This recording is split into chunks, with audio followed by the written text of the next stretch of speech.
आप जाएंगे कि नहीं, पहले ही बताएं। हम आप लोगों को भी निमंत्रण देते हैं, चलिए कुंभ नहा लीजिए। 12 साल के बाद लग रहा है। चुनाव की डेट निर्धारित की गई है, उसमें मतलब समाजवादी पार्टी के नारे कितने आरोप लग रहे हैं, लेकिन 8 तारीख रिजल्ट है, उसके क्या मतलब रणनीति बन सकती है? देखिए, मिल्कीपुर चुनाव एनडीए गठबंधन का प्रत्याशी 100% जीतेगा। कितनों कोई चिल्लाई, अंत में एनडीए गठबंधन का प्रत्याशी जीत के लखनऊ जाए। मंत्री जी आप राजभर समाज से आते भी हैं और कैबिनेट मंत्री भी हैं। आपके समाज का जो आरक्षण की बात है वो कितना काम आगे बढ़ा, उसके लिए जानना चाहेंगे। उस पर प्रगति है, बस इतना उम्मीद रखिए, काम चल रहा है। कुंभ मेले का आयोजन हो रहा है और एक तरफ ये भी आप कहते हैं कि हमारे समाज के लोग कांवड़ ढोने के लिए नहीं है, तो इस बार के जो कुंभ मेले में क्या आह्वान करेंगे कि आपके समाज के लोग सिर्फ यही जाकर कुंभ में से नहाएं? आप जाएंगे कि नहीं, पहले ही बताएं। हम आप लोगों को भी निमंत्रण देते हैं, चलिए कुंभ नहा लीजिए। 12 साल के बाद लग रहा है। दिल्ली में राजनीतिक सियासत तेज हो चुका है, क्या कहेंगे इसके लिए? तो चुनाव आयोग का बिगुल बजा है, सब लोग लड़ रहे हैं, लेकिन सब लोग परेशान हैं। देख रहे हैं आपस में लड़ रहे हैं। कांग्रेस आम आदमी पार्टी से लड़ रही है, सपा कांग्रेस से लड़ रही है, सब आपस में लड़ रहे हैं। यहाँ एनडीए गठबंधन में कोई लड़ाई नहीं है। बिहार में लगातार आप पाँव फैला रहे हैं, क्या कहेंगे इसके लिए? क्योंकि संगठन का विस्तार, हम लोग 20 साल से वहाँ लगे हैं, काम कर रहे हैं। आने वाले चुनाव में चुनाव की तैयारी हो रही है। नेताजी, इस बार दिल्ली में बीजेपी का सूखा खत्म होगा कि नहीं? देखिए, जनता मालिक है और दिनों दिन लोगों को भरोसा बढ़ता जा रहा है, विश्वास बढ़ता जा रहा है। जैसे आप देखिए, अभी जीरो पॉवर्टी की चर्चा आप सुने होंगे।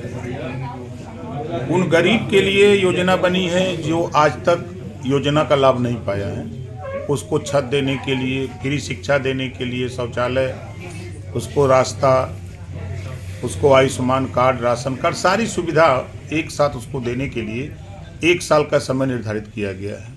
तो सरकार का ध्यान वहाँ है जो गरीब, कमज़ोर, वंचित, शोषित, पिछड़े, दलित, अल्पसंख्यक हैं, उनकी तरफ।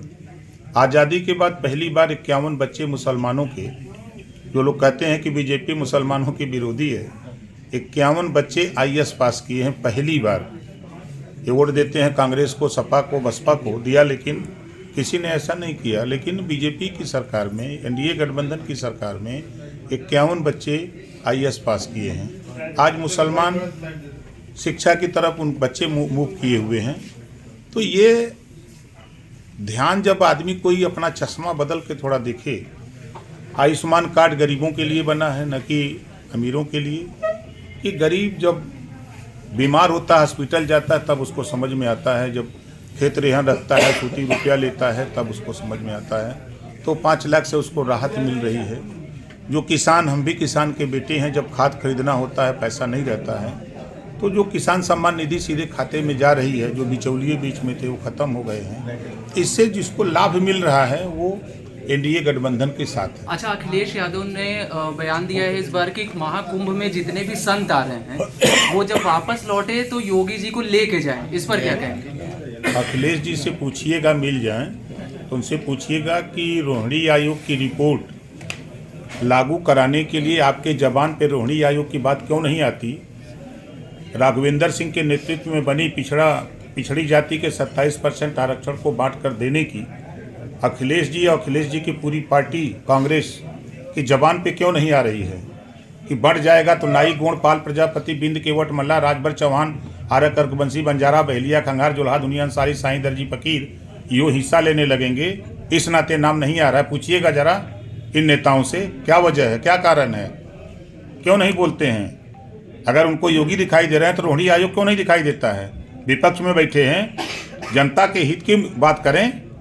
वो इस नाते नहीं बोलते हैं कि सत्ता में थे तो पिछड़ों का हक लूटा, अति पिछड़ों का हक लूटा है, इस नाते उस पर नहीं बोलते हैं।